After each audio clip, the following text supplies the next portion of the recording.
Tema kita dalam kesempatan ini sangat menarik dan mungkin cocok untuk kita semua, baik Anda yang tinggal di luar negeri ataupun juga yang tinggal di Indonesia, karena tema kita berbicara tentang loneliness. Jadi, handling loneliness in a highly connected world. Jadi, mungkin connected world ataupun dunia yang terkoneksi ini mungkin tidak terlalu berhubungan sekali ya dengan loneliness karena loneliness atau kesepian ini bukan hanya dialami di zaman sekarang saja. Jadi kalau zaman sekarang katanya wah dunia terkoneksi dulu loh. Orangnya kan deket-deket juga cuma satu kampung katakanlah 10 kakak itu bisa mengalami loneliness ataupun kesepian. Jadi mungkin lebih baik kita temanya langsung ke kesepian karena dunia yang demikian terjalin, demikian terkoneksi ini hanya sarana saja. Tetapi perasaan kesepian itu ada di mana saja dan di segala zaman. Baik di zaman-zaman dulu, di zaman sekarang ketika highly connected world ini, ataupun juga nanti di zaman-zaman sekarang, ataupun di masa-masa yang akan datang. Karena rasa kesepian itu namanya saja rasa ya. Itu adalah milik pribadi, perasaan. Kita tentu bisa membedakan dengan kesendirian. Kalau kesendirian itu cenderung pada keadaan. Jadi kita bisa menyendiri, tetapi belum tentu kesepian. Ya, kalau mungkin dengan highly connected world ini, misalnya kita kesendirian, menyendiri di pojok sana, kemudian kita mainan HP, malah kalau diganggu dengan orang, kita merasa nggak nyaman. Nah, ketika kita sendirian, mungkin kita nggak merasa kesepian. Tapi ketika kita bersama-sama dengan orang, kita bisa merasa kesepian. Karena kesepian adalah perasaan, kesendirian adalah keadaan. Bahkan beberapa orang mengatakan, sebetulnya kesendirian itu lebih ada manfaatnya. Karena kesendirian itu kadang membuat kita bisa menemukan kebahagiaan. Bahwa saya tidak tergantung dengan orang lain. Jadi kesendirian ini membuat kita bisa menyadari bahwa, eh, saya hidup sendiri tidak masalah. Saya tidak tergantung dengan orang-orang. Saya bisa mandiri. Nah, kesendirian ini adalah cenderung pada kemandirian. Tapi kalau kesepian, kesepian ini mungkin ada rasa keterasingan. Jadi merasa asing, bahkan di tengah keluarga sekalipun. Kadang-kadang kita merasa kesepian, asing ya. Saya kok sekarang udah nggak kenal lagi ya dengan keluarga. Misalnya sekarang Anda yang tinggal di luar negeri yang cukup lama, kemudian Anda tidak tumbuh bersama dengan keponaan-keponaan Anda misalnya, kemudian Anda juga tidak mengerti kemajuan mereka sampai di mana, keponaan Anda, keluarga-keluarga sepupu-sepupu Anda. Kemudian ketika Anda harus hadir dalam salah satu acara keluarga di Indonesia, Anda bersama dengan keluarga, tapi tetap merasa ada keterasingan. Saya kok rasanya nggak begitu akrab ya dengan mereka-mereka keponaan saya, sepupu saya, dan lain-lain. Nah, padahal salah satu sumber penyebab kesepian itu, kadang kalau kita terjauhkan dari keluarga, dari teman, maksudnya tentu keluarga yang dekat, teman juga yang dekat. Jadi yang kita bisa berbagi, itu kalau kita jauh dari mereka, rasanya kok saya sepi ya. Jadi misalnya kita pisah rumah dengan orang tua mungkin yang dekat dengan kita ya. Kadang orang tua kan bisa kurang dekat dengan kita. Jadi keluarga yang dekat dengan kita biasa ngobrol bersama, kemudian bercanda bersama, kemudian dengan teman-teman juga biasa ngobrol bersama, bercanda bersama. Kemudian kita harus pindah kota yang jauh dari teman maupun keluarga, kadang timbul rasa keterasingan itu, rasa kesepian itu. Karena memang perpisahan kita dengan keluarga yang dekat, yang akrab, yang kita gampang bercanda, demikian pula dengan teman yang dekat, yang akrab, yang gampang bercanda, itu itu yang membuat keterasingan. Itu yang membuat kita kesepian. Kita rasanya kok nggak punya teman yang untuk diajak ngobrol, nggak punya teman untuk diajak sharing, nggak punya orang yang bisa diajak berkeluh kesah, cerita-cerita tentang kesulitan saya, berbagi tentang kesenangan saya. Itu yang menimbulkan keterasingan. Jadi penyebab keterasingan atau kesepian itu nomor satu adalah berpisah dengan orang-orang yang kita biasa dekat, bercanda, berbagi rasa, dan lain sebagainya. Itu penyebab pertama. Perpisahan dengan orang. Yang kedua, penyebab yang kedua adalah berada di tempat yang kita merasa tidak nyaman ya. Tempat ini tidak nyaman bagi saya. Jadi keluar dari comfort zone kita. Kalau saya di rumah rasanya enak ya, bareng-bareng dengan keluarga, bareng-bareng dengan teman, rasanya enak di rumah. Tapi begitu pergi, mungkin tour, ya mungkin ya jalan-jalan bersama keluarga juga bisa, ke luar negeri misalnya.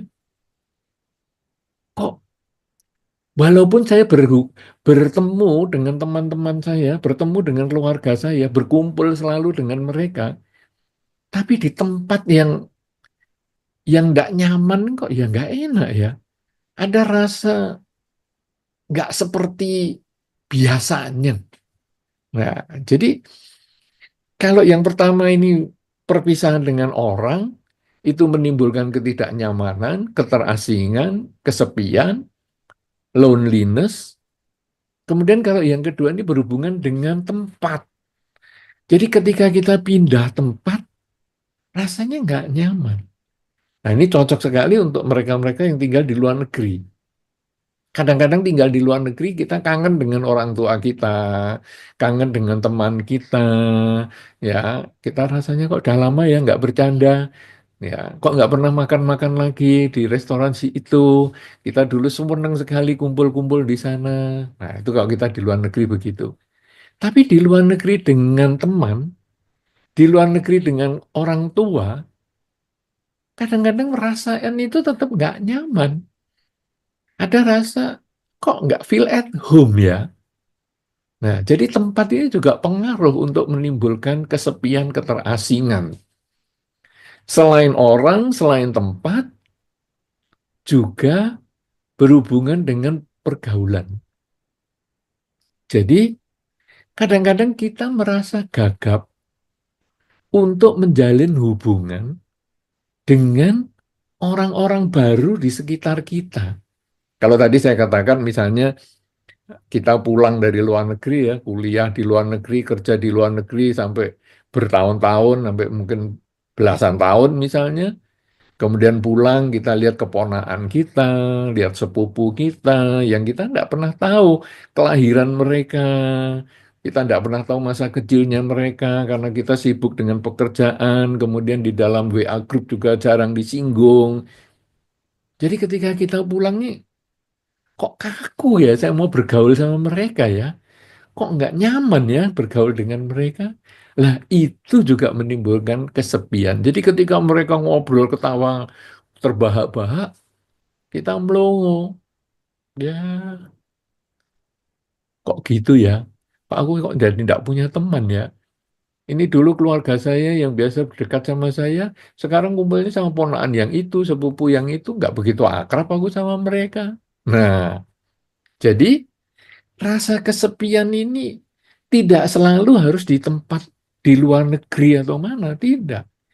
Tidak harus juga berada di tempat yang tidak ada koneksi sama sekali, tidak. Kalau kita kan ini highly connected world itu, enggak ada seperti itu. Karena kesepian ini benar-benar muncul dari perasaan. Di lingkungan apapun juga, baik di zaman dulu yang tidak ada teknologi semaju hari ini, baik di zaman sekarang yang sudah kemajuannya teknologi seperti ini, baik di masa depan yang teknologinya mungkin jauh lebih luar biasa, kesepian itu bisa muncul. Nah, tapi kalau kita sudah tahu penyebabnya, ketiga hal ini tadi, maka sebetulnya penyebab ketiga hal ini ya kita bisa selesaikan secara umum. Ini belum kita berbicara tentang damai ya. Secara umum kita masih bisa. Misalnya saja, kalau sekarang saya kesepian karena saya pisah dengan orang-orang yang saya biasa sharing, curhat, bercanda bersama. Ya, kalau di sekarang highly connected world ini ya kita bisa telepon. Kalau telepon kurang mantap ya video call. Gampang sekali. Jadi kita mau video call 3 kali ya nggak apa-apa. Pagi bangun tidur, siang jam istirahat kerja, malam mau tidur ngobrol pakai video call. Bisa. Kemudian kalau sekarang kita misalnya di tempat yang terasing, kita jadi merasa, aduh aku di luar negeri, kok gimana ya? Rasanya cari makanan yang cocok aja sulit. Aku rasanya jadi kesepian ini. Aku biasanya kalau di rumah makan gado-gado, ya kalau sore-sore begini beli di depot sebelah itu ada sotomi misalnya. Aduh, di sini kok nggak ada semua. Nah, ini tempat tempat yang terasing ini juga menimbulkan kita merasa kesepian. Oh, nggak ada, nggak nyaman ya. Anda boleh merasakan ya kalau pulang ke Indonesia. Kadang-kadang Anda itu sudah terpikir kuliner apa ya yang akan saya hajar ini habis-habisan ini kalau pulang. Atau kalau kebetulan ada keluarga yang datang dari Indonesia, Anda juga berpikir, kuliner apa yang mau saya titipi ya? Karena rasanya kangen sekali dengan itu. Nah, ini keterasingan ini, karena kita tidak mendapatkan makanan yang cocok, itu juga menjadi tidak nyaman. Nah, tetapi kalau secara umum, kalau yang pertama tadi kita jauh dari keluarga, jauh dari teman itu kita video call, nah maka sekarang dengan makanan, dengan tempat ini ya kita berusaha adaptasi. Jadi kita merasa, ya sekarang saya kan hidup di sini ya sudah, saya selesaikan tugas saya hidup di sini ya saya, ya makanan gunanya untuk apa sih? Makanan kan untuk hidup ya sudah. Pokoknya saya bisa makan aja sudah cukup. Nggak usah harus enak, nggak usah senyaman kalau di rumah, nggak usah senyaman kalau di tempat saya biasa tinggal. Ya sudahlah, yang penting ada ya nggak apa-apa. Nah, itu kalau tempat ya, kita berhubungan dengan tempat, berhubungan dengan makanan, ya kos saya seperti ini, apartemennya seperti ini, kok kecil sekali, nggak seperti di rumah saya. Sudahlah, yang penting kan bisa tidur, bisa kemudian bisa mandi, bisa istirahat, bisa masak sedikit, bisa gerak sana, gerak sini, bisa kerja. Sudahlah, setempat begini ya, jalani aja. Nah, jadi penyebab yang pertama kita bisa selesaikan, penyebab yang kedua bisa kita selesaikan dengan adaptasi. Kalau pertama tadi video call, yang ketiga sekarang, aduh, nggak punya teman baru di sini. Ya bergaul. Lah, tapi bahasa susah. Ya nyoba. Kalau semakin kita ngomong susah, susah, susah, ya nggak pernah kita bisa bahasa lokal situ. Kita nyoba, kita berani. Karena kita nyoba salah juga nggak apa-apa. Orang lokal biasanya akan membantu kita. Itu sama dengan kalau orang ke Indonesia, ada orang asing ke Indonesia, ngomong bahasa Indonesia salah-salah, ya kita ketawa juga. Tapi kemudian kan kita betulkan. Ngomongnya jangan gitu, tapi begini. Misalnya, waduh, saya sudah nunggu kamu panjang sekali. Eh, Aku kok nunggunya panjang, bukan panjang. Nunggu itu lama, ya. Sudah panjang nggak lihat kamu. Long time no see. Wah, jadi long time, panjang, panjang waktu ya sudah nggak ketemu kamu. Nggak panjang itu, lama kita nggak ketemu. Nah, tapi kita ketawa, tapi kita benarkan. Nah, itu sama, di luar negeri juga sama. Kadang-kadang kita merasa, ya, saya ngomong aja, tapi ngawur ya nggak apa-apa, nanti orang lokal akan bener. Karena dengan akhirnya dibenarkan, akhirnya ketawa bareng, akhirnya kita bisa bergaul dengan orang lokal itu dengan bahagia.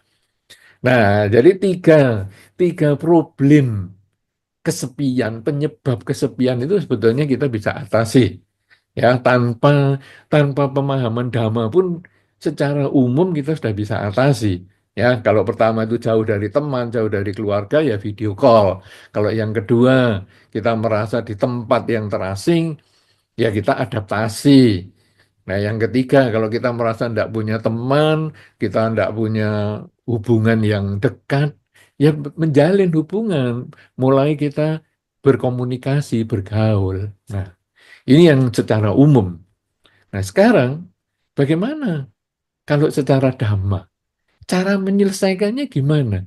Karena kesepian ini, seperti tadi saya sampaikan, bukan hanya di zaman sekarang. Di zaman dulu pun juga seperti itu. Sehingga ada tentu pesan dhamma yang sudah ribuan tahun untuk mengatasi kesepian seperti ini.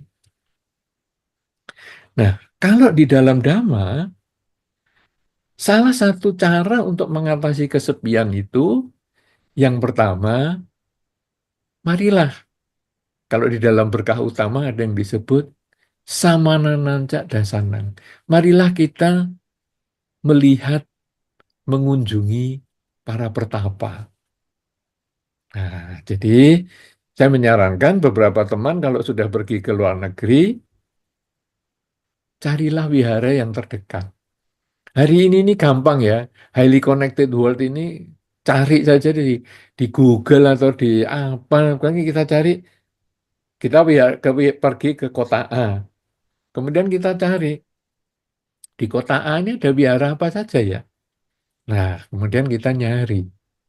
Biasanya karena sudah terkoneksi internet dengan baik, sekarang gampang cari ada 2 atau 3 wihara di situ. Nah, kita kunjungi. Kenapa demikian? Karena mengunjungi pertapa itu membuat kita minimal sudah langsung punya teman bergaul. Yaitu siapa? Ya pertapa yang ada di situ. Entah para biku, para biksu, ya, bikuni, ya biksuni mungkin, anak kemudian mungkin atasilani, samanera, samaneri. Ada di sekitar situ yang kita kemudian bisa cerita-cerita. Ya curhat. Bagaimana Bante, suhu? Aduh, saya ini kok di sini stres ya.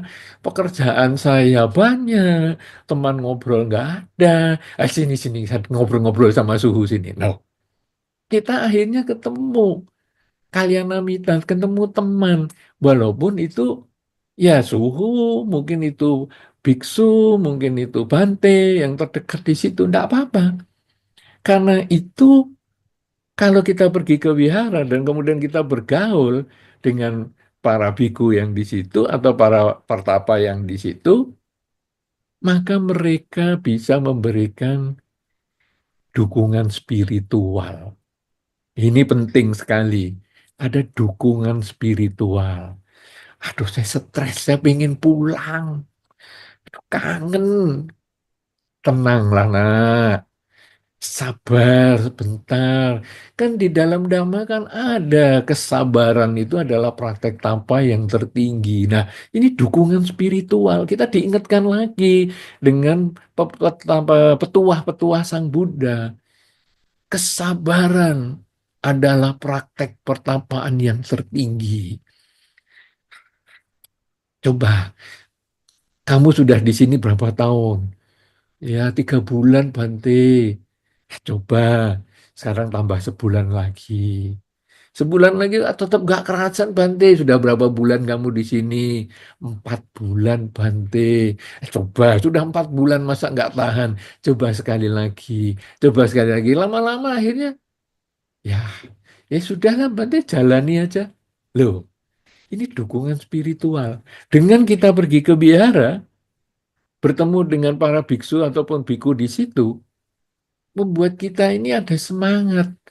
Ada yang membuat kita terdorong untuk maju.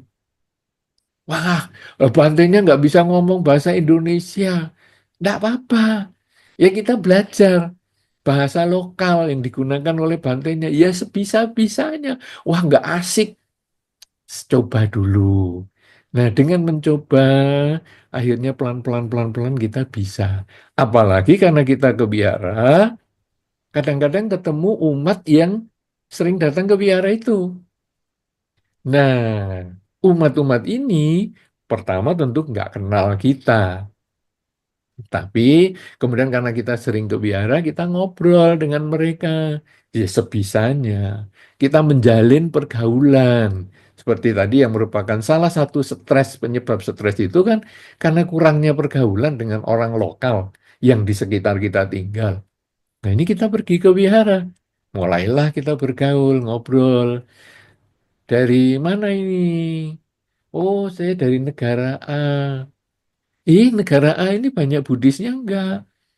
Enggak banyak, cuman beberapa orang aja. Loh, kok kamu bisa tertarik agama Buddha? Nah, akhirnya kita bisa menjalin komunikasi. Dan ada kemungkinan membuat kita dekat dengan dia. Kalau kita tidak pernah mencoba untuk berkomunikasi, bagaimana kita bisa berdekatan dengan orang tersebut? Kita lihat dia, aku aku nggak kenal, bukan orang Indonesia ini, nggak mau aku kenalan, buyang pelan. Ya, selamanya kita nggak pernah punya teman orang yang bukan Indonesia, karena kita sudah membatasi. Kalau sudah begitu, ya jangan salahkan kalau kita merasa kesepian. Padahal sebetulnya kalau dalam kesendirian, kita tidak harus merasa kesepian. Saya memang orang Indonesia sendiri di lingkungan ini, tapi saya tidak kesepian karena saya bergaul dengan orang-orang lokal di sini. Nah, jadi dengan kita sering ke wihara, mengunjungi para pertapa, samana nancak dasanang, etang manggala mutamang. Jadi berkunjung ke para pertapa itu adalah berkah utama.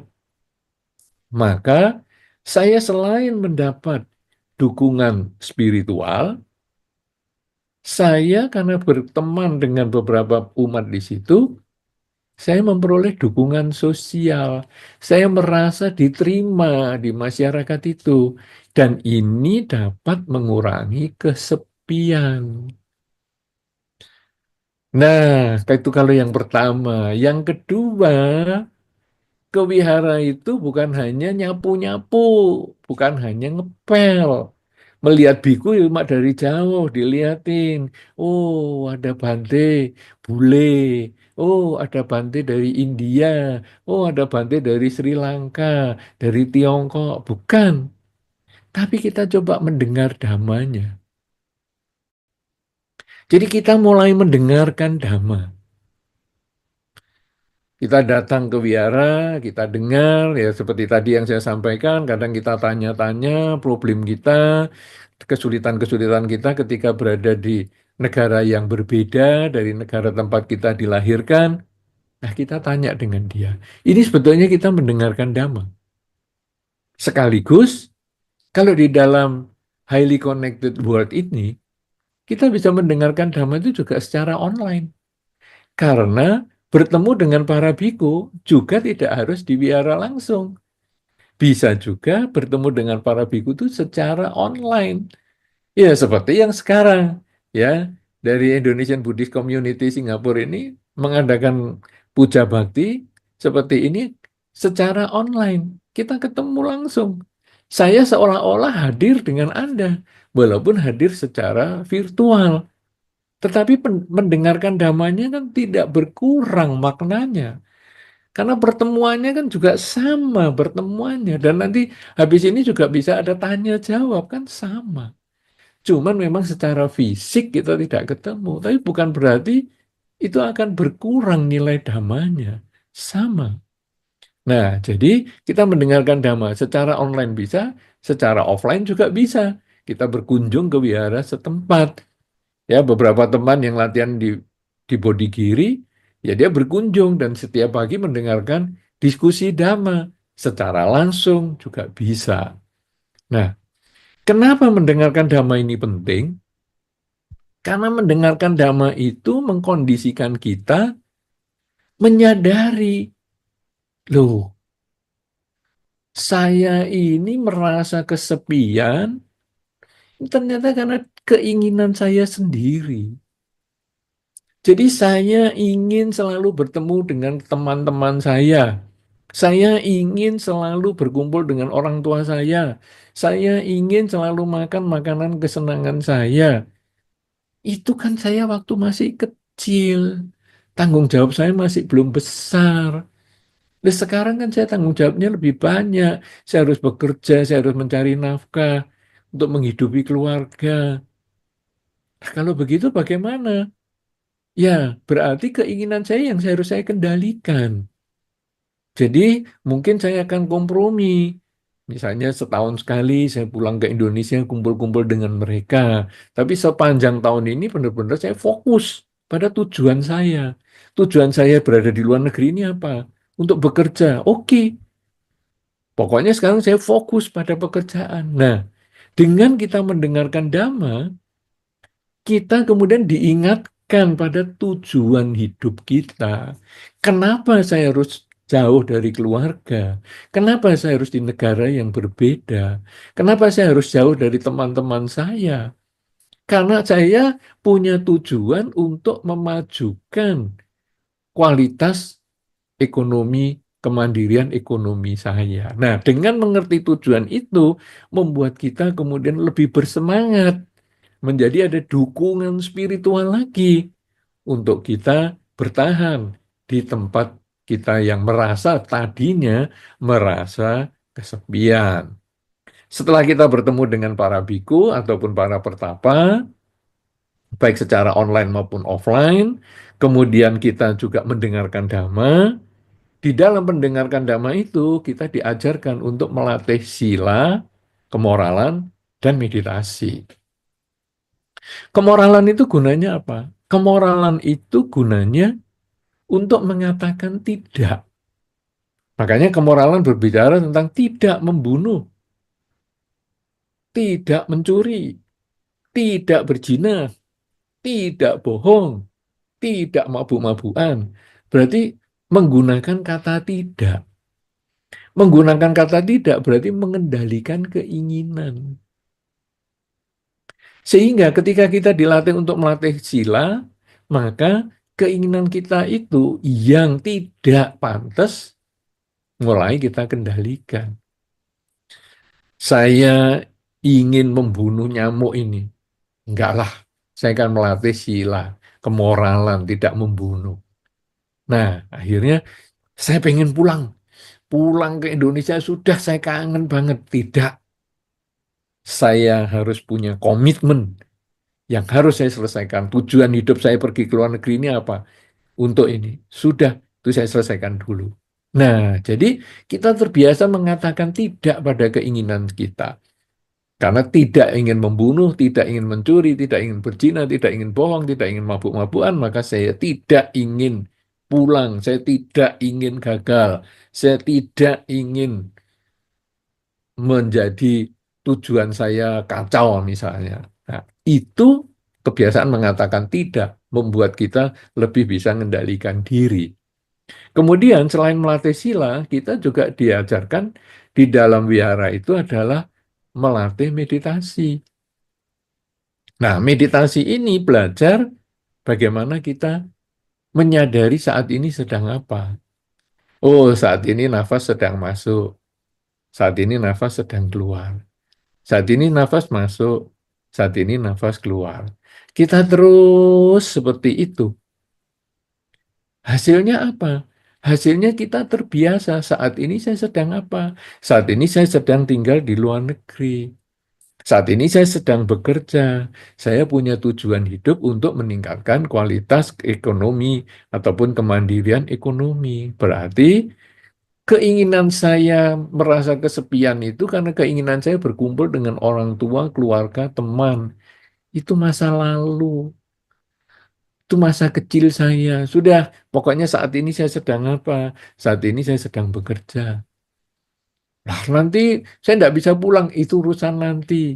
Saya jadwalkan kalau memang saya kangen pulang, kangen dengan teman, dan lain sebagainya, ya nanti setahun sekali. Ini belum setahun, ini baru mau mulai. Oke. Kemudian kita bisa mengendalikan diri dengan selalu sadar, saat ini saya sedang apa? Sedang bekerja. Aduh, pengen pulang ini aku kesepian banget, tidak punya teman untuk curhat. Saat ini saya sedang apa? Saya sedang duduk, sedang bekerja. Nah, dengan kita punya kebiasaan seperti itu, maka kita mengkondisikan diri kita menjadi kuat menghadapi kesendirian tanpa kesepian, tanpa keterasingan. Karena kita menyadari sekarang tujuan hidup saya ini apa.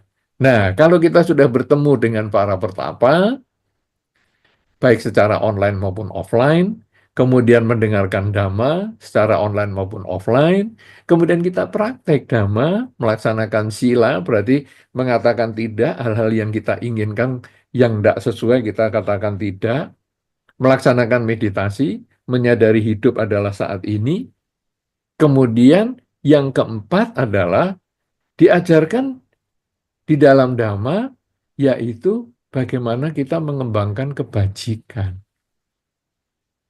Jadi di wihara juga diajarkan kebajikan, mendengarkan dhamma secara online maupun offline juga diajarkan kebajikan, melatih kemoralan dan meditasi juga merupakan salah satu bentuk kebajikan. Jadi kita seorang umat Buddha ini diajarkan untuk selalu mengembangkan kebajikan lewat pikiran, lewat ucapan, dan lewat perbuatan badan. Dengan memperbanyak kebajikan, mengkondisikan kita ini memperoleh kebahagiaan. Kita merasa bernilai di dalam kehidupan kita yang baru, ditinggal di lingkungan yang baru. Kita merasa bernilai. Aku bisa baksos loh di sini. Wah, ketika ada bencana di sana aku bisa bantu-bantu baksos. Ketika aku ulang tahun, kemudian aku bisa pergi ke panti asuhan untuk misalnya baksos di sana, atau pergi ke panti jompo untuk memotong rambut, menyisir, merapikan, mijitin, dan lain sebagainya, atau berdana obat, berdana pakaian. Wah, senang sekali aku. Dengan melakukan kebajikan, membuat hidup kita itu bahagia, walaupun di negara yang berbeda, walaupun jauh dari keluarga dan teman, tapi kita tetap merasa bahagia. Kenapa? Karena kita merasa berharga dengan kebajikan kita itu. Oleh karena itu, saudara-saudara, rasa kesepian ini sebetulnya tidak berhubungan langsung ataupun malah tidak berhubungan dengan dunia yang highly connected atau tidak. Karena rasa kesepian itu sebetulnya adalah berhubungan dengan perasaan yang kadang malah berhubungan dengan kesendirian. Tetapi tidak selalu orang kesendirian ini menjadi kesepian, selama dia bisa mengisi kualitas dirinya dengan baik, dengan batinnya dia. Nah, kalau demikian, saudara, kalau kita sudah mengerti bahwa kesepian itu adalah dari perasaan, maka kita mulai bisa menyelesaikan kesepian kita itu. Dengan mengetahui sumber-sumbernya, terjauhkan dari keluarga, video call, kemudian sulit tinggal di tempat yang baru, ya berusaha beradaptasi, tidak punya teman, ya berusahalah bergaul. Dan kalau secara dhamma, ya kita mengunjungi pertapa, mendengar dhamma, kemudian mempraktekkan dhamma, dan melakukan kebajikan. Kenapa demikian, saudara? Karena di dalam dhamma pada disampaikan, pikiran adalah pelopor segalanya. Suka dan duka itu karena pikiran. Kalau kita bisa mengendalikan pikiran kita, maka hidup ini menjadi tenang dan damai dan bahagia. Bahkan di dalam Dhammapada juga disampaikan, seperti hujan yang deras sekali. Tadi saya dengar soalnya pembawa acara mengatakan, ini dalam kondisi hujan, kita kumpul di sini, enak sekali, sejuk, ya oke. Nah, Anda lihat misalnya di luar Anda hujan lebat, bagaikan hujan yang lebat tidak akan menembus atap atap bangunan yang bagus, ya. Saya lihat Anda tidak ada yang menyiapkan ember untuk bocor, kan tidak ada. Mungkin kalau di luar masih hujan, hujan yang lebat tidak akan menembus atap yang bagus. Demikian pula ketika pikiran seseorang yang sudah kuat, maka tidak akan tertembuskan oleh nafsu. Pikiran yang kuat terkonsentrasi, kesadaran yang kuat pada hidup saat ini, mengetahui tujuan hidup yang jelas, maka nafsu ingin pulang, nafsu kangen dengan keluarga, kangen dengan teman, kangen dengan makanan enak, kangen dengan negeri sendiri, kangen dengan tempat tinggalnya sendiri, dan sebagainya, itu tidak akan bisa menembus pikiran yang sudah tenang. Oleh karena itu, saudara-saudara, marilah kita memperbaiki pola pikir kita, sehingga rasa kesepian kita bisa atasi, dan kita menjadi hidup penuh dengan semangat, dan kita bisa mewujudkan cita-cita kita dimanapun kita tinggal, baik di negara sendiri, di Indonesia, ataupun juga di luar negeri. Kita akan memperoleh kebaikan, memperoleh kebahagiaan sebagaimana yang kita harapkan. Saya kira inilah yang perlu saya sampaikan di dalam pembukaan kita untuk mengarahkan pada diskusi kita di dalam pertemuan dengan Indonesian Buddhist Community di Singapura. Semoga bermanfaat dan semoga selalu berbahagia. Terima kasih. Saya kembalikan kepada pembawa acara. Pertanyaan saya adalah kalau misalnya kita punya keluarga, habis itu kita ingin mengirim anaknya ke luar negeri misalnya untuk sekolah lebih baik atau mungkin jadi lebih baik. Apakah ada cara agar kita bisa sebagai orang tua mengajarkan dari muda anak-anak ini agar bisa mengatasi rasa kesepiannya mereka misalnya. Mungkin kan kalau anak-anak kadang kita bilang pikirannya mereka masih banyak kesana kemari dan lain-lain. Mungkin ada cara-cara seperti apa Bante agar kita bisa membantu anak-anak ini dididik dari kecil agar mereka memiliki pikiran yang kuat mungkin seperti itu. Sebetulnya, kalau sebagai orang tua, kemudian ingin anaknya tidak kesepian di luar negeri, salah satu cara yang paling sering dilakukan, dan ini sudah terjadi di masa-masa sekarang, adalah sering, apa istilahnya, dititipkan di luar negeri. Istilahnya apa ya? Ada itu kalau di Indonesia, jadi ada program sekolah seperti pertukaran pelajar. Jadi hanya sebulan mungkin di luar negeri dititipkan dengan orang tua asuhnya, dibiasakan dia bagaimana, bisa nggak dia tinggal di sana. Nah itu rata-rata kalau hanya sebulan rasanya senang. Dan itu nanti sering diikutkan program seperti itu. Kamu ikut sana di luar negeri yang mungkin bahasanya beda, mungkin bahasa Inggris. Kemudian nanti yang ada bahasa Mandarin, yang kemudian nanti bahasa Jerman, bahasa apa. Jadi dia terbiasa untuk bergaul dengan orang lokal yang waktunya jangka pendek saja. Sebulan, sebulan, sebulan. Nah, sehingga akhirnya satu ketika dia pulang, orang tua tanya, gimana, nak? Aduh, nggak kerasan. Gini, nanti kamu kalau pergi lagi, ikut program ini lagi, saya bawain telepon ya. Nanti kita video call. Kalau kamu nggak kerasan, kamu video call. Nah, karena namanya butuh latihan ya. Nggak bisa terus langsung dikirim ke luar negeri, nggak boleh pulang, nggak mungkin. Saya hanya kasih tiket kamu berangkat ya. Saya nggak kasih kamu tiket pulang. Tiket pulangnya saya sembunyiin. Ya, nggak usah seperti itu. Ya, biar aja dulu dia sebulan di sana. Kemudian pertukaran pelajar. Oke, pulang lagi, nanti naik kelas, pertukaran pelajar lagi, ikut grup lain di luar negeri yang lain. Dan akhirnya nanti dia biasa ke luar negeri, dia berpisah dengan orang tua juga biasa, berpisah dengan lingkungannya juga biasa, beradaptasi dengan lingkungan yang baru juga biasa. Maka setelah lulus dari perguruan tinggi ataupun lulus SMA, ya kalau mau perguruan tinggi di luar negeri itu sudah dia biasa. Atau kalau lulus perguruan tinggi ya dia ambil S2 di luar negeri juga jadi biasa. Karena dia dari kecil sudah dididik seperti itu. Mungkin semacam itu saran saya ya. Ya, baik Bante. Terima kasih. Anda tahu program apa itu yang ke luar negeri itu saya lupa itu. Nggak tahu mungkin homestay kali namanya Bante. Homestay ya, ya mungkin Ya, semacam mungkin homestay semacam gitu ya. kan kalau di sini ada beberapa yang namanya work work study juga ya. Ada juga Hmm, tipe yang seperti itu ke luar negeri kerja, tapi biasanya lebih untuk perguruan tinggi itu ada sekolah sambil bekerja, hitungannya hmm. magang sambil sekolah dan lain-lain gitu ada Ya, model tentu. mirip-mirip itu. Nah, homestay mungkin lebih cocok ya.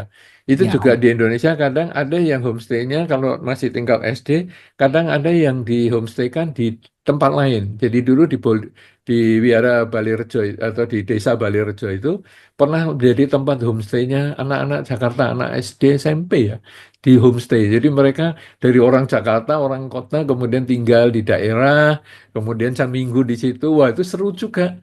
Sampai waktu mereka pulang kumpul di biara, pada nangis-nangis itu ibu asuhnya, bapak asuhnya, kemudian bawai barang-barang, banyak sekali kan kita kalau tinggal di daerah, kalau sudah senang sama satu anak itu, kemudian wis dibawai pisang, bawai kelapa, dibawai macam-macam beras, ayam dan lain-lain.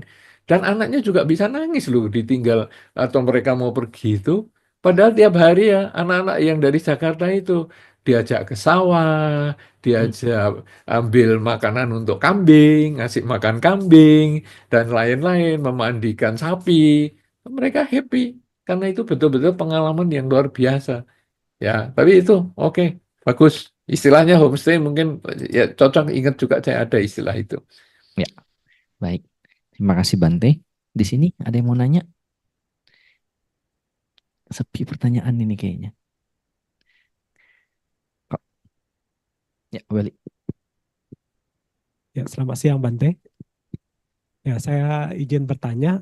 Pertanyaan saya ini lebih ke, kan kalau sekarang banyak media sosial, jadi misalnya kayak Facebook, Instagram, atau TikTok.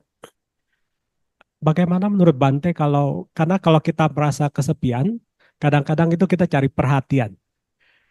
Bolehkah kita cari perhatian tuh misalnya dari posting-posting Instagram atau Facebook? Em, apakah itu merupakan salah satu jalan untuk mencari pergaulan mungkin karena kita merasa kesepian? Apakah ada cara lain atau ya yang lebih sesuai Bante? Kesepian ini bukan mencari perhatian ya. Mencari perhatian itu butuh pengakuan.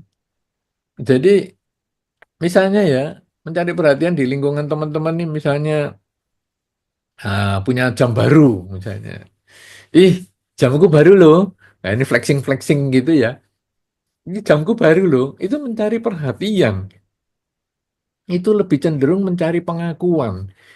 Jadi sekarang, saya sering share, mau posting yang hebat-hebat, gini-gini. Itu sebetulnya mau mencari pengakuan. Wah, kamu rajin sekali ya. Ya, saya pergi ke luar negeri, saya makan makanan enak, kemudian saya naik ya, pesawat bisnis kelas, misalnya, saya jamnya bagus, sekian miliar misalnya harganya, tas saya gini, sepatu begini. Itu sebetulnya mencari perhatian. Jadi orang yang kurang diperhatikan. Ya mungkin orang kesepian bisa seperti itu ya, tapi bukan bukan itu satu-satunya cara.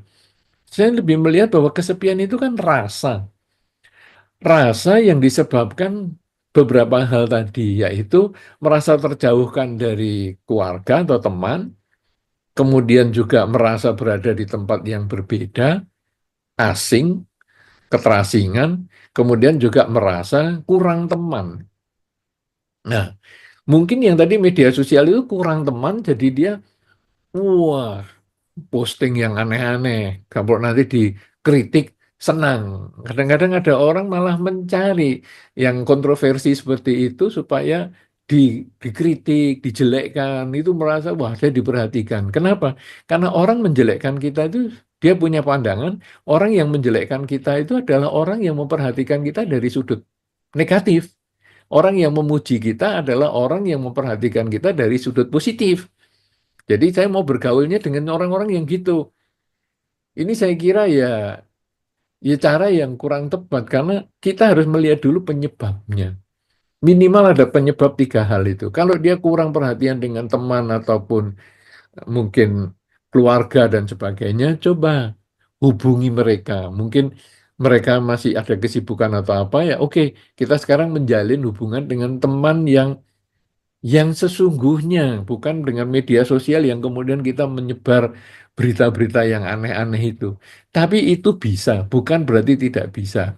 Cuman risikonya juga tinggi. Ya, kita menyebarkan oh, gosip-gosip panas misalnya, oh, kita ngomentari hal-hal yang kita nggak ngerti, sampai akhirnya kita dimaki-maki orang dan lain sebagainya. Ya, itu risikonya tinggi untuk mencari perhatian seperti itu, tapi bisa. Cuma saya lebih menyarankan, cobalah kita kadang kalau mau mencari teman, mencari pergaulan itu, cari yang sesuai dhamma tadi. Coba kunjungi pertapa, mendengar dhamma, melaksanakan dhamma, ya termasuk dengan mengembangkan kebajikan. Mungkin itu akan lebih sesuai, walaupun tiap orang tentu punya cara yang berbeda-beda.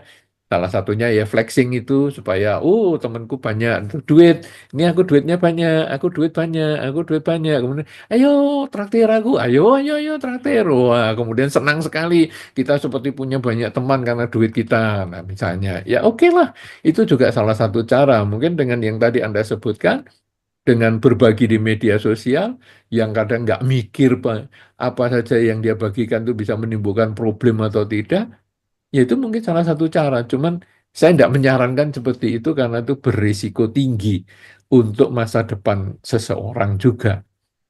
Ya, begitu mungkin. Baik, terima kasih Bante. Ya, Bante. Mungkin saya lanjut ke hal yang tadi kita ngomong tentang kesepian. Tadi kan pertanyaan saya pertama tadi tentang anak dikirim ke luar negeri. Nah, sekarang misalnya contohnya kayak saya yang sudah jauh dari orang tua sejak kecil karena saya dikirim sekolah waktu SMP atau apa gimana. Nah, sekarang ada pertanyaan juga yang dari YouTube yang berkaitan sebenarnya dari Jessica mengatakan bagaimana kalau sebaliknya Bante, anaknya sekarang dikirim keluar terus anaknya nggak pulang Bante, bukan bukan maksudnya nggak pulang, maksudnya kayak karena dia kerja akhirnya bukan secara permanen pulang ke Indonesia misalnya, terus kan orang tuanya jadi kesepian sekarang. Nah kebalik Bante, jadinya kayak orang tuanya yang kesepian. Jadi sebagai anak itu bagaimana caranya Bante membantu mengatasi, maksudnya lepas dari mungkin masih ada video call atau apa gitu. Iya, ya sekarang kalau orang tua kesepian, kita merenung begini ya. Orang tua ini kan ya umur terbatas sudahan. Jadi kalau sebagai anak dan kebetulan ada kesempatan, bolehlah selain video call itu ya pulang. Kadang-kadang pulang ke Indonesia. Tapi kalau mungkin diminta pulang ya tinggal pulang di Indonesia, pulang lama misalnya, ya mungkin sulit karena ada keterikatan dengan pekerjaan. Apakah ada kemampuan untuk menarik orang tua ke luar negeri bersama tinggal? Kalau ada kemampuan ya ada. Tapi kalau tidak ada kemampuan atau mungkin juga keluarga masih banyak yang di Indonesia, ya kadang-kadang pulanglah setahun sekali, setahun dua kali. Atau kadang-kadang kalau kita punya uang kita membiayai orang tua mah atau apa main-main ke sini ke tempat saya tinggal. Nah, kemudian dibelikan tiket, datang, kemudian kita ajak antar kemana, keliling-keliling, lihat tempat pekerjaan kita, mungkin tempat tinggal kita, kemudian dia mau kembali lagi ke Indonesia juga boleh. Jadi hubungannya masih bisa. Kenapa? Karena kita orang Timur. Orang Timur ini memang kedekatan keluarga masih cukup kuat ya. Kalau mungkin orang Barat sudah tidak terlalu begitu dekat, karena begitu umur 17, sudah langsung kamu sudah orang yang berbeda lah dengan kita, dengan keluarga inti kita sudah berbeda.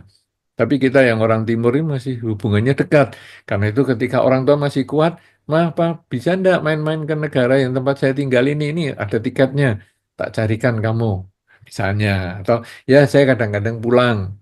Karena ini jauh sekali, misalnya Eropa sama Indonesia mungkin jauh sekali, ya 2 tahun sekali atau 3 tahun sekali atau setahun sekali saya pulang ke Indonesia. Mungkin cara itu juga akan baik. Kenapa? Karena orang tua dengan usianya, mungkin kepulangan kita yang sekarang menjadi kepulangan yang terakhir. Karena mungkin tahun depan orang tua sudah tidak bersama dengan kita lagi. Kalau sampai kita tidak pulang, kita hanya main video call aja. Ketika orang tua sudah tidak ada, masa ya kita video call juga. Ya, tolong itu peti jenazahnya ya divideoin. Saya mau sembayang dari sini kan ya. Ya saya kira itu juga terlalu berlebihan ya. Tapi kalau sekarang misalnya ya sudahlah ini karena orang tua sakit, orang tua apa, ya kita ngalah sebagai anak. Kalau ada kemampuan, tapi kalau memang tidak ada kemampuan ya sampaikan dengan keluarga baik-baik. Maaf ya, memang aku tidak punya kemampuan untuk pulang. Ini ekonominya parah banget atau pekerjaan saya tidak bisa dikerjakan dari Indonesia, harus datang langsung ke lokasi pekerjaan misalnya. Jadi kita harus tahu risikonya dengan orang tua bahwa tahun ini kalau saya pulang, tahun depan belum tentu ketemu dengan orang tua. Karena itu kalau ada kesempatan pulang, pulanglah. Kalau nggak ada kesempatan pulang, undanglah orang tua. Kalau nggak ada, ya kasih jadwal supaya orang tua itu merasa ada harapan untuk bertemu dengan anaknya. Mungkin begitu sebagai jawaban anak yang pergi dan belum pulang. Baik, Bante. Terima kasih. Sini ada yang mau nanya? Ya. Selamat siang Bante. Aku mau tanya kalau umpama mungkin abis acara-acara yang rame atau mungkin seperti konser atau acara-acara ngumpul teman, piknik gitu yang abis suasananya tuh rame banget gitu. Kadang kalau kita pulang ke rumah kan tiba-tiba sepi, terus nggak ada nggak ada suara, nggak ada apa-apa, damai gitu ya. Terus kadang juga ngerasa sepi kalau umpama abis acara-acara yang banyak orang seperti itu. Nah, gimana caranya kita kayak masih damai tapi nggak ngerasa sepi juga gitu. Iya, sepi itu kan karena pikiran dong. Tadi sebetulnya saya sudah kasih contoh ya, hujan lebat kayak apapun juga, kalau atapnya bagus, ya seperti tempat yang kalian tinggal ini atau yang digunakan untuk baktian ini, maka tidak ada kebocoran. Demikian pula ketika pikiran kita kuat, maka nafsu itu tidak akan menembus. Nafsu apa? Nafsu keinginan untuk berkumpul dengan teman-teman. Jadi, wah ini seneng ya kita bareng-bareng bisa rame-rame terus pulang, ya sepi banget. Nah ini nafsu ingin kumpul dan terus-terusan. Itu ketamaan ini yang kita harus mulai kendalikan. Kenapa? Karena di dalam Dhamma kuncinya adalah hidup itu menjadi suka atau tidak suka karena keinginan. Saya suka rame karena keinginan saya tercapai. Saya bisa ketawa ngakak-ngakak. Saya terbahak-bahak. Saya senang sepi karena ketika saya dalam sepi itu, sunyi itu, saya bisa menenangkan pikiran. Saya benci rame karena dengan rame itu membuat saya pusing kepala. Saya benci sepi karena saya merasa kesendirian, keterasingan. Nah, jadi suasana rame dan suasana sepi ini sebetulnya biasa saja, netral. Tetapi pikiran kita yang tidak netral menyikapi. Barusan saya pulang tadi rame. Oke, sekarang saya sudah di rumah. Saat ini saya sedang apa? Gunakan kemampuan meditasi tadi. Yang tadi setelah mendengar, saya bertemu dengan para pertapa, mendengar dhamma, kemudian praktek dhamma, yaitu menjalankan sila, samadhi, dan juga kebajikan. Nah, sekarang saya dengan meditasi, yaitu apa ini? Sadar bahwa saat ini saya sedang apa? Nafas masuk, nafas keluar. Berarti saya sadar saat ini saya sudah tinggal sendiri. Tadi saya bersama dengan teman. Saya sudah kumpul dengan teman. Oke. Nah, sekarang saya sudah sendiri. Sendiri apa?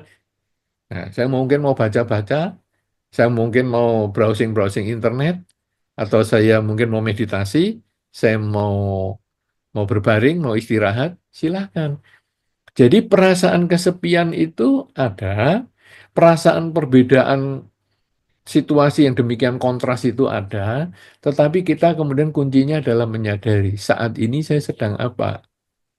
Begitu kesadaran itu timbul, maka batin yang menjadi seolah-olah asing dan sepi itu bisa kita ketahui dan menjadi tenang seimbang. Tentu ini butuh latihan ya, tapi nanti lama-lama kita akan mampu mengenali perasaan kita itu, dan akhirnya ketika ramai kita bisa bergaul, ketika sepi kita pun bisa beradaptasi. Dengan cara seperti itu, hidup kita ini seperti kita surfing dengan ombak itu. Jadi ketika ombak naik, kita bisa ikut naik, rame ya ikut bisa rame, ketawa terbahak-bahak bareng teman. Tapi ketika turun, sepi, kita juga bisa ngikut sepi itu dengan tenang juga. Karena besok tuh bisa ketemu lagi. Nanti pulang kerja ya sepi lagi. Dan demikian seterusnya. Akhirnya kita ini selalu bisa hidup setiap saat dengan menikmati setiap saat apa saja yang terjadi. Ada suka, ada duka, suka, duka. Itu kita bisa selesaikan dengan sadar saat ini sedang apa. Mungkin itu yang bisa saya sampaikan. Kalau kurang atau apa, coba ditanya lebih dalam lagi. Mau lanjut? Udah. Di dalam sini masih ada yang mau nanya? Tadi yang mau nanya? Selamat siang Bante. Saya mau melanjutkan pertanyaannya, masih ada hubungan sama pertanyaan sebelumnya. Eh, jadi kuncinya itu meditasi ya, supaya bisa mengendalikan pikiran, supaya nggak kesepian, kayak menyadari gitu, kayak sekarang saya sendiri gini. Di kuncinya yaitu meditasi ya, atau ada cara lain atau gimana? Makasih Bante. Iya, kunci utama sebetulnya memang meditasi, karena meditasi itu bukan duduk diam ya. Duduk diam itu hanya latihan. Jadi kita duduk diam, kemudian kita belajar menyadari saat ini nafas masuk, saat ini nafas keluar. Mau kita menghitung satu-satu boleh, mau mengucapkan dengan kata Buddho boleh, ya. Atau kita mengulang kalimat, kita nggak pakai nafas tapi kita mengulang semoga semua makhluk bahagia, semoga semua makhluk bahagia, atau sabe sata bawantu sukitata boleh. Itu kalau kita duduk itu sebetulnya kita latihan. Gunanya apa? Gunanya hanya untuk membiasakan pikiran saat ini saya sedang apa. Oh, saat ini saya sedang narik nafas. Saat ini saya sedang mengeluarkan nafas. Saat ini saya narik nafas. Saat ini saya mengeluarkan nafas. Membiasakan hidup pada saat ini. Kemudian nanti digunakan justru di kehidupan sehari-hari. Ketika kita tidak sedang duduk, misalnya apa? Anda mungkin sedang jalan di mall. Mallnya sepi atau mallnya ramai tapi Anda hanya sendirian, Anda merasa kesepian. Loh, kok saya cuma sendirian, nggak punya teman, yang sana berteman, sana ketawa terbahak-bahak sama teman, itu juga berduaan, sana berlimaan. Duh, senengnya ya punya teman, aku kok sendirian. Nah, rasa kesepian itu kemudian Anda arahkan untuk menyadari saat ini saya sedang apa? Oh, sedang berjalan kanan kiri kanan kiri kanan kiri. Tahu-tahu di mall itu Anda bisa berjam-jam dengan tetap tidak merasa kesepian. Itu adalah konsep meditasi. Tetapi tadi saya sampaikan cara mengatasi di dalam Dhamma ini ada bermacam-macam.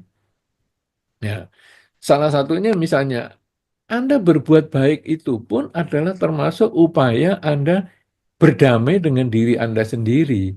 Karena sering Anda berbuat baik dengan badan Anda, dengan ucapan Anda, dengan pikiran Anda, membuat Anda itu merasa berharga. Kalau tadi yang ditanya, apakah dengan media sosial saya bisa memperoleh teman misalnya, itu kan karena dia merasa dihargai dengan di media sosial itu di like yang banyak, di komen, wah senang sekali. Padahal siapa yang nge-like ngomennya kadang kita nggak kenal.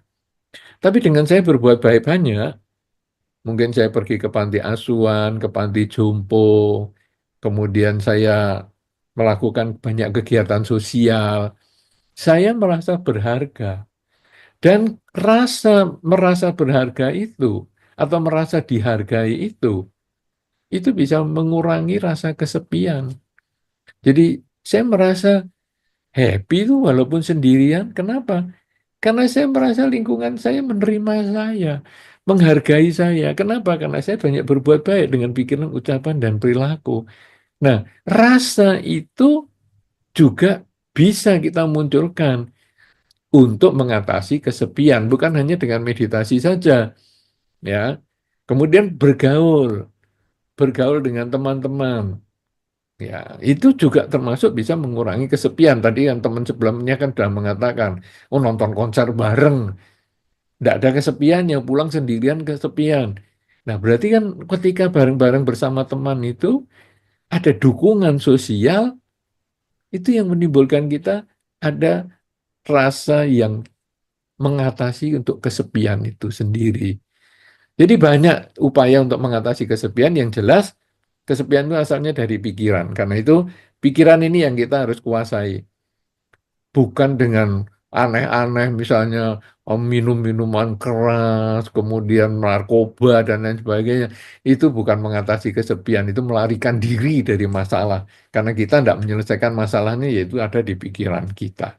Ya, dan meditasi menjadi salah satu yang penting di dalam upaya kita mengendalikan pikiran agar tidak kesepian. Begitu ya. Oke, ya. Saya lanjutkan Bante karena mungkin karena topiknya sedang berkaitan dengan meditasi, jadi ada beberapa pertanyaan yang mungkin berkaitan dengan ini. Yang satu tentang objek Bante, meta. Dengan mengembangkan cinta kasih, apakah itu juga bisa membantu untuk mengatasi rasa kesepian? Itu yang pertama. Ya. Terus yang kedua berkaitan dengan meditasi. Kalau malam meditasi, tiba-tiba merasa takut karena terlalu sepi. Nah, itu bagaimana, Bante? Iya. Apakah meta bisa mengatasi kesepian? Salah satu, kan tadi mungkin pada pertanyaan sebelumnya ditanya, apakah meditasi ini menjadi kunci untuk mengatasi kesepian? Ya, menjadi salah satu cara untuk mengatasi kesepian. Dan kemudian objeknya, tadi saya sampaikan adalah memperhatikan nafas. Itu karena meditasi itu bukan duduk diem ya. Meditasi yang dimaksudkan ini sebetulnya adalah bagaimana menerapkan konsentrasi saat ini di dalam kehidupan sehari-hari. Kalau yang duduk diem itu namanya latihan meditasi. Nah, jadi pada waktu latihan meditasi, kita bisa memperhatikan nafas, misalnya 1, 1, 2, 2, dan seterusnya. Atau Budo, Budo, dan seterusnya. Atau bisa mengucapkan meta tadi. Meta salah satu yang saya sampaikan adalah semoga semua makhluk bahagia tanpa mengurus nafas. Jadi cukup mengulang semoga semua makhluk bahagia atau sabe sata bawantu sukitata. Sabe sata bawantu sukitata. Nah, apakah itu bisa mengatasi kesepian? Latihannya seperti itu. Kemudian nanti di kehidupan sehari-hari, sebetulnya tujuannya adalah untuk menyadari saat ini saya sedang apa. Kalau tadi, misalnya semoga semua makhluk bahagia. Saat ini saya sedang apa? Sedang duduk mengamati pikiran, mengucap semoga semua makhluk bahagia. Begitu kita mempunyai kebiasaan seperti itu, ketika kita sedang di tempat pekerjaan, sedang sendirian, kemudian ada kesepian, kemudian kita langsung mengamati, saat ini saya sedang apa, pikiran saya ngapain. Oh, pikiran saya berpikir tentang rumah, keluarga, padahal saya sekarang tidak ada bersama dengan keluarga. Oke, saat ini saya sedang apa? Saya sedang duduk di tempat wisata, menonton danau yang tenang misalnya. Sudah, akhirnya kita bisa mengatasi kesepian karena mengerti apa yang sedang kita pikirkan saat itu sebagai penyebab kesepian. Jadi, objek meta pada saat meditasi, latihan meditasi itu bagus, kemudian apalagi ketika digunakan di dalam kehidupan sehari-hari, memang bisa untuk mengatasi rasa kesepian. Nah, sedangkan pertanyaan yang kedua, kalau sekarang malam meditasi kok takut? Itu itu memang unik ya. Umat Buddha ini kadang ada yang uniknya. Dia punya rumah 3 lantai. Kemudian dia punya konsep bahwa saya mau bikin altar.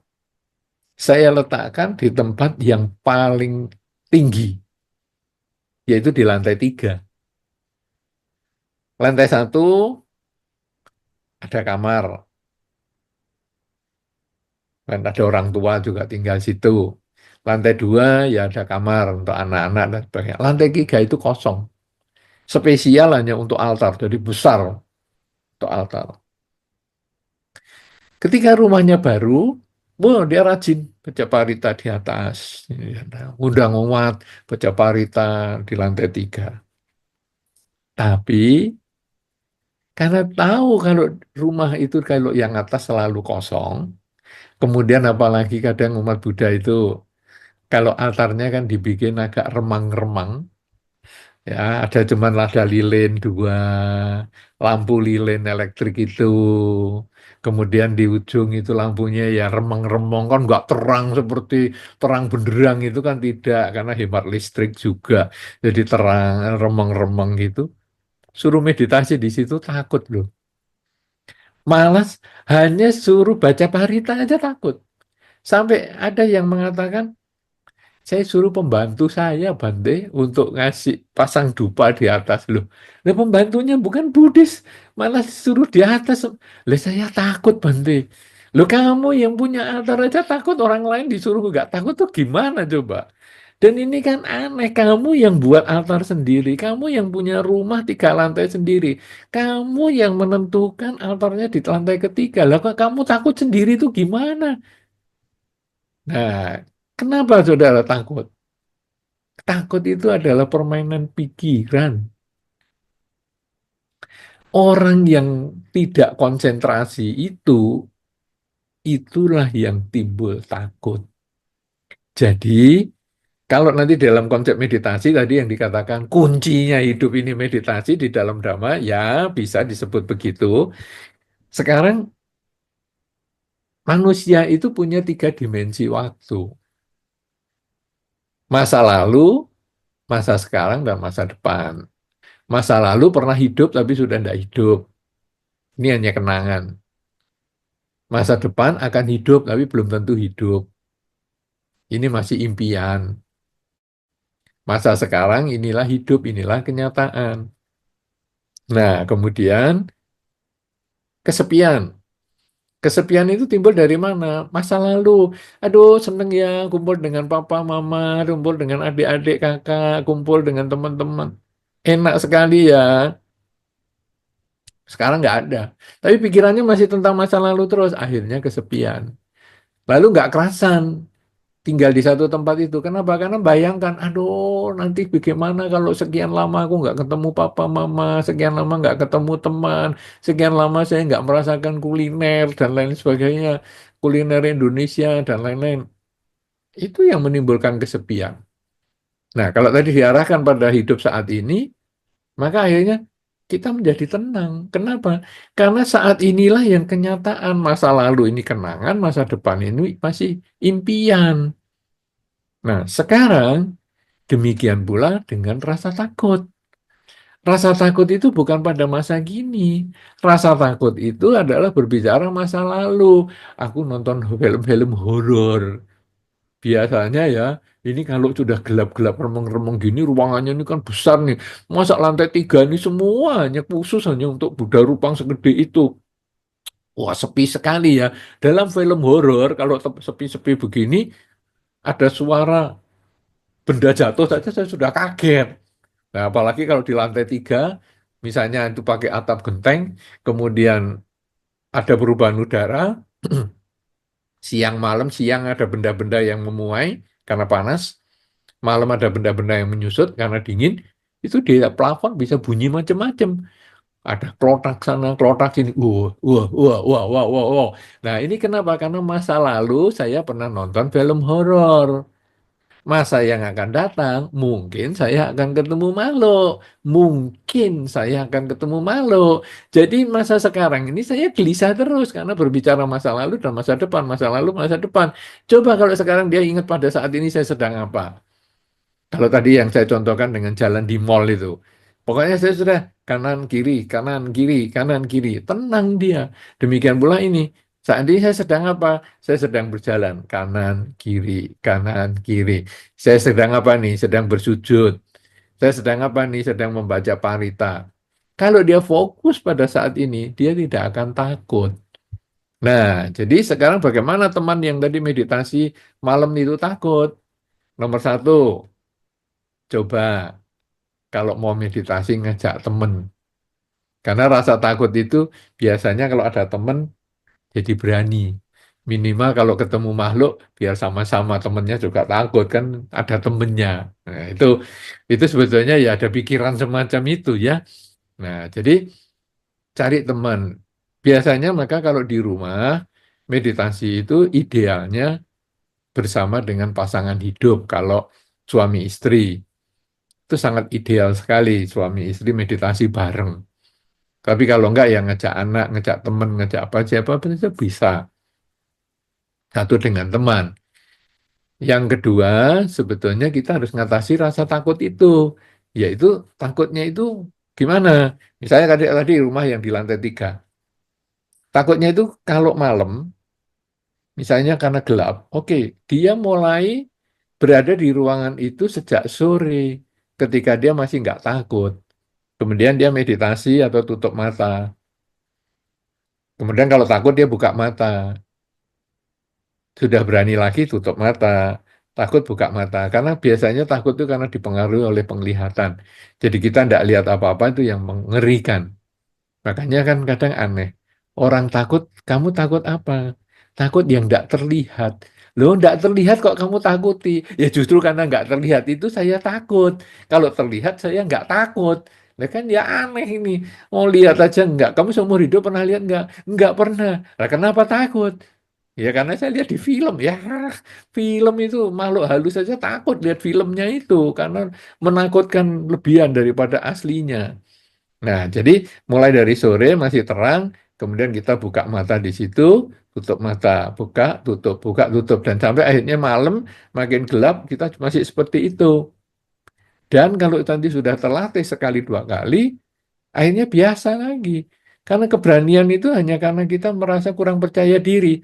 Begitu kita sudah percaya diri, maka beraninya muncul dan takutnya menjadi tertekan ataupun hilang. Ya, karena itu meditasi malam kalau takut cari teman. Yang kedua, berlatihlah ketika masih sore sehingga Anda tidak menjadi takut. Nah, pelan-pelan diatasi rasa takutnya sampai satu ketika berani meditasi sendiri di malam hari. Begitu, ini 2 pertanyaan sudah terjawab. Iya, Bante, terima kasih. Em, Kesempatan terakhir untuk bertanya. Ada yang mau nanya? Sukihoto Bante, saya mau tanya, dari tadi kan kita eh, ngomongin masalah lonely-nya diri kita sendiri. Sekarang saya mau tanya, kalau kita punya teman yang lonely, nah terus dia tuh selalu cerita ke kita, kadang jam 11 malam telepon gitu kan, jam 12 malam telepon gitu kan. Nah, kadang kita dengerin, tapi ujung-ujungnya setelah teleponnya mati atau dia selesai ngomong, kita ngoceh sendiri. Apakah itu karma buruk buat kita juga? Dan kedua, kebijakannya, apakah tugas kita sebagai manusia ke manusia itu eh, harus nemenin dia gitu? Gimana ya? Gitu. Apakah itu kewajiban kita gitu sebagai manusia buat nemenin mereka? Makasih Bante. Iya, gimana ya sekarang kita punya teman yang kesepian ini ya. Terus dia nelipuni kita ya, kita terimalah semampu yang kita bisa. Ya, tapi jangan sampai kita terganggu dengan pekerjaan kita. Misalnya, waduh ini sampai jam 11 besok saya masih kerja loh. Nanti saya ngantuk ini. Ya, kita harus batasi, kita juga harus punya kebijaksanaan ya. Jadi malam ini ya terpaksa nih sampai jam 1. Tapi kita ingatkan satu ketika. Kamu kalau telepon jangan malam-malam dong. Ya, tapi saya kan kesepiannya kan malam. Nah, ini mungkin sama yang pulang konser tadi itu. Wah, saya pulang konser kesepian. Kamu saya telepon aja ya sampai jam 12 malam sampai saya mau tidur ini. Jadi saya telepon sambil tidur-tidur. Nanti kalau saya sudah tidur ya nutup sendiri ya kamu ya. Loh, emangnya kita obat nyamuk atau apa ini? Disuruh seperti itu ya. Nah, kita harus kasih informasi dulu ke teman itu. Kamu kalau mau telepon bisa, tapi karena aku ini kan besok juga ada pekerjaan ya, selalu ada pekerjaan. Jadi jangan terlalu malam. Nah, kemudian kita boleh menerima telepon. Boleh kita kemudian memberi nasihat kepada dia. Kenapa? Seperti tadi saya sampaikan, ketemu dengan para biku. Ya, pergi ke wihara. Supaya apa? Supaya nanti kita ketemu dengan Kalyana Mita, punya teman di wihara itu. Sehingga kita bisa curhat. Jadi, Kalau orang itu mau curhat sama kita, sebetulnya kita itu orang yang dipercaya sama dia. Nah, jadi kita terima telepon. Nah, kalau kita kemudian tutup telepon ngomel-ngomel, nah ini sebetulnya karma buruk. Kenapa? Lalu kita gitu aja telepon dua asar. Bah, aku ngantuknya kayak gini ngurusi anaknya orang. Wah, telepon mamahmu sendiri atau apa? Ya, itu karma buruk lah. Ya, kenapa? Karena kita sudah dipercaya jadi teman, ya kita temani dia lah. Tapi tetap ada batas waktunya ya. Mau sampai jam berapa ya kita ngobrol ya. Nah, ini aku sudah ngantuk ini. Besok aku mau kerja loh. Besok ini berat ini tugasku banyak ini. Ya, 5 menit lagi ya. Jangan tidur dong. Lu gimana aku ngantuk? Nah, jadi kita juga kasih batas waktu supaya apa? Supaya kita juga tidak menyakiti diri sendiri. Kesabaran itu bagus, tapi bukan berarti mengkondisikan orang menyakiti kita juga. Ya, nah kemudian sekarang, apakah kita punya tugas ya untuk menemani dia? Sebetulnya bukan tugas ya, tetapi menjadi satu etika ya. Kalau kita jadi teman yang baik itu kan kalau di dalam Dhamma disampaikan, teman yang baik itu apa? Teman yang bisa mengarahkan kita kepada hal yang berbuat baik. Jadi ketika orang ini kesepian, kemudian cerita dengan Anda bisa mengarahkan dia untuk mengisi kebaikan. Ya kamu ginilah, biar kamu tidak kesepian. Kadang-kadang kamu buka-buka di YouTube lah, ada cerita-cerita dhamma di situ atau apa. Nah, itu teman yang baik, mengarahkan orang untuk berbuat baik, menghindarkan teman untuk berbuat kejahatan. Duh, aku kalau kesepian gini bunuh diri aja. Jangan bunuh diri dong. Jangan cepet-cepet seperti itu. Wong kematian itu akan datang sendiri loh. Kenapa sih kamu kok nggak sabaran? Tunggu aja. Kematian itu mesti datang sendiri. Kamu sabar dulu. Nah, di dalam beberapa informasi disampaikan, dulu ada orang yang kerjanya di bidang menerima telepon kalau orang mau bunuh diri. Ada semacam apa ya, call center begitu. Kalau orang mau bunuh diri itu bisa telepon ke situ. Itu dikatakan jam-jam rawan itu sebetulnya ada sekitar jam 2 sampai jam 4. Yang kalau kita ada orang yang bisa nerima, ngobrol, itu bisa menghindarkan dia dari bunuh diri. Karena sebetulnya perasaan orang itu kan hanya timbul, tenggelam, timbul, tenggelam, timbul, tenggelam. Pada saat dia timbul muncul, begitu ketemu teman yang baik, dia bisa turun dan bisa tenang. Mungkin satu ketika muncul lagi, tapi bisa tenang lagi kalau kita bisa temani. Nah, kita ada etika sebagai teman baik itu untuk mengajarkan dia, menghindarkan dia dari berbuat kejahatan. Bunuh diri adalah termasuk kejahatan, karena membunuh makhluk saja kejahatan, apalagi membunuh diri sendiri, menghilangkan kesempatan dia mencapai kesucian. Nah, jadi kita bisa menemani. Cuman saya yang tadi menyarankan adalah waktunya dibatasi. Jadi kalau Anda merasa terganggu, Anda ngomel-ngomel sendiri itu kan karena terganggu. Malam-malam Anda yang maunya sendirian, malam-malam Anda yang mungkin ada yang mau dikerjakan, malam-malam Anda yang maunya istirahat lebih awal, itu terganggu yang membuat Anda ngomel, yang karma buruk. Tapi kalau Anda kemudian dengan bijaksana Anda menyarankan, sudah gini aja, ini aku agak ngantuk ya sekarang. Anda tak ingat juga, jam 2 sampai jam 4 ini kan masa-masa rawan. Gini, kamu pakai nu aja, apa itu istilahnya ya, rekaman aja. Jadi kamu kirim note itu aja, voice note ya. Tapi kita sudah matikan nada getar dan sebagainya kita matikan. Jadi kamu kirim voice note aja, nanti saya baca. Nah, dengan voice note itu saja sebetulnya dia ngomel-ngomel-ngomel terus desain, ngomel-ngomel-ngomel desain. Itu sudah mengurangi sekali niatnya dia untuk berbuat keburukan, misalnya bunuh diri itu. Jadi Anda selain menutup diri Anda dengan jam tertentu, jam mau istirahat, tetapi Anda juga memberikan solusi dengan teman Anda itu. Karena sesungguhnya berteman itu adalah memberikan dukungan sosial. Ketika orang itu sedang kesepian, butuh dukungan spiritual. Seperti tadi berkunjung ke para biku atau mendengar dhamma, baik secara online maupun offline. Nah, kemudian juga dukungan sosial dari teman-teman, Ya, mungkin kalau tadi ada yang nyari dari media sosial, aku sedih loh, wah, ganti status dia. Aku sedih loh, oh, ditinggal pacar nih, kesepian loh sekarang, dan lain-lain itu mencari dukungan sosial sebetulnya itu, tapi kurang tepat. Karena apa? Karena itu di diedarkan ke seluruh dunia. Ya, di print screen nanti kemudian dikirim kemana-mana kan enggak karu-karuan. Tapi kalau sekarang kita dihubungi sama orang, secara etika kita ada baiknya menyambut dan menemani dia semampunya. Kalau sampai nggak bisa ya tolong ya kirim voice note aja, nanti saya baca dan saya tanggapi besok. Dengan cara itu, maka teman yang kesepian bisa kita bantu, kita sendiri tidak terganggu, kita juga tidak ngomel-ngomel, dan akhirnya happy ending untuk semuanya. Begitu ya? Oke. Ya, baik Bante, terima kasih. Saya mungkin nambahkan aja pertanyaan terakhir, sebenarnya sedikit di luar topik, tapi karena tadi Bante menyebut sesuatu hal tentang apa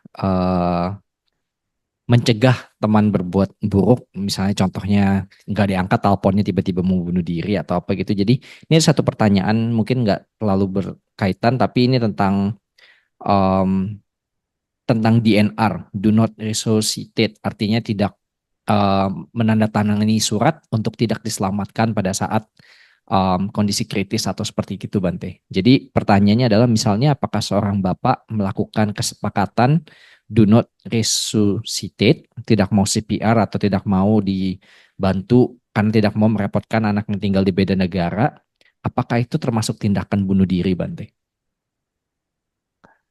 Iya, ini ada konsep semacam itu ya. Jadi, konsep itu dulu dari salah satu mantan Perdana Menteri Singapura tuh.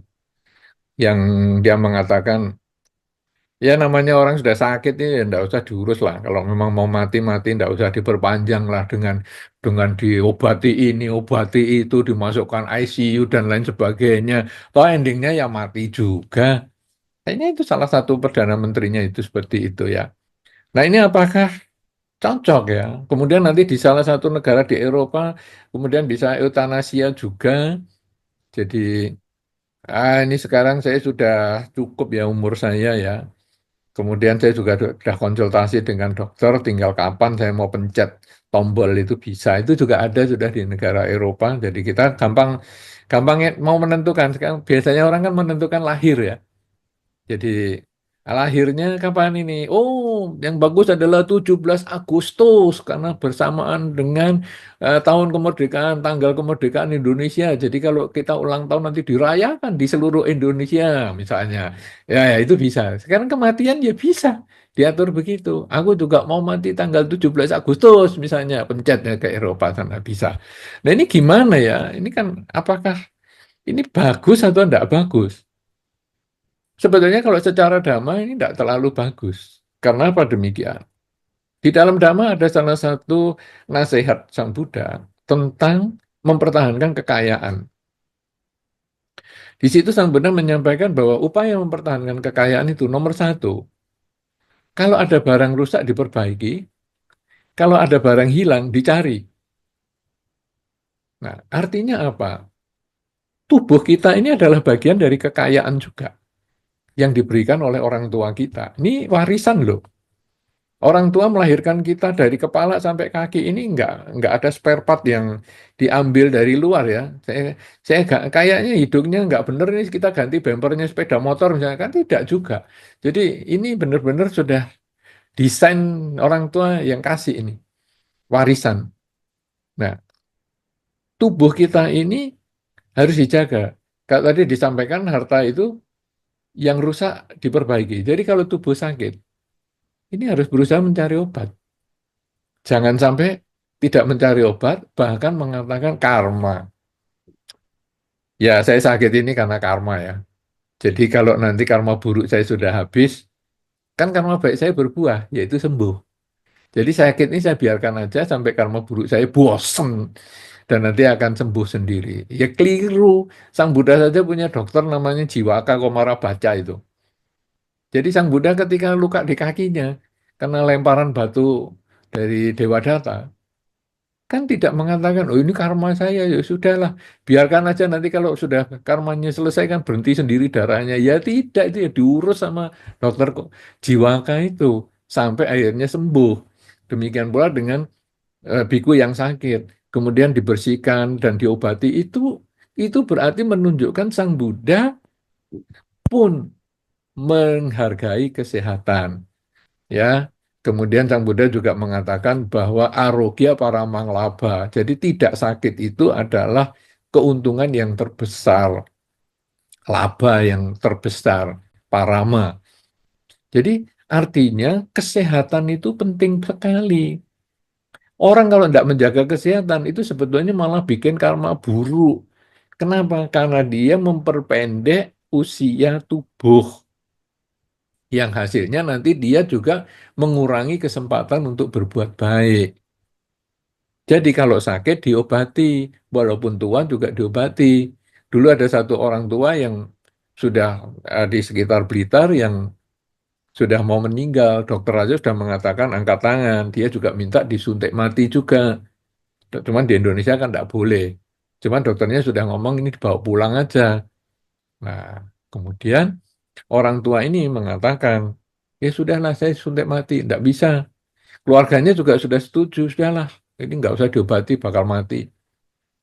Tapi umat Buddha mengatakan, jangan, kita tetap bacakan parita ya, kita doain ya, dan seterusnya. Selain pengobatan medisnya, kita juga doain. Dan akhirnya orang tuanya ini sembuh. Lalu dia masih bisa berbuat baik untuk wihara selama 3 tahun. Jadi, kalau dia kemudian tidak mau direpotkan, kemudian dia tidak mau diresusitasi dan lain sebagainya, maka dia hilang kesempatan 3 tahun untuk berbuat baik. Tapi dengan dia diobati, dia dibacakan parita dan lain sebagainya, punya kesempatan 3 tahun berbuat baik, 36 bulan berbuat baik. Ya, nah kalau bunuh diri jelas itu karma buruk, walaupun milih tanggal dan lain sebagainya jelas karena barang rusak diperbaiki, yang sakit ini berarti harus diobati, barang hilang harus dicari. Jadi kalau barang barang hilang, misalnya kita misalnya sandal hilang, sudahlah karmanya ini memang nanti kalau karmanya baik kan balik sendiri, ya tidak, sandalnya dicari. Oh kalau sudah sampai nggak ada ya kita terima itu sebagai kenyataan. Lain kali jangan diulang. Kalau sandal bisa hilang, kalau saya ganti sepatu gimana ya yang lebih mahal? Biar kalau yang membutuhkan kan bisa ambil juga. Itu namanya orang baik yang kurang bijaksana. Nah, jadi sandalnya hilang ya berarti kita lain kali lebih hati-hati. Apakah disimpan di tempat yang lebih rapi atau gimana. Nah, jadi sebetulnya tubuh kita adalah harta kekayaan kita harus jaga dan usahakan sampai akhir kehidupan kita masih memberikan manfaat, memberikan kesempatan kita untuk berbuat baik dengan pikiran, ucapan, dan perilaku. Karena hidup sebagai manusia itu tidak gampang. Dalam sejarah kehidupan kita sebagai manusia, mungkin hanya sekali, 2 kali saja. Karena sulit sekali terlahir sebagai manusia. Dikatakan di dalam Dhamma, perbandingannya seperti debu di kuku berbanding dengan debu di seluruh bumi. Jadi kesempatan menjadi manusia seperti debu di kuku, sangat sedikit. Kalau yang sedikit ini aja kemudian mau dipotong secepat-cepatnya, ya berarti kita menyia-nyiakan harta yang sudah diberikan oleh orang tua, oleh karma kita, dan tentu juga akan menyia-nyiakan kebajikan yang mungkin masih kita bisa lakukan dengan tubuh kita ini.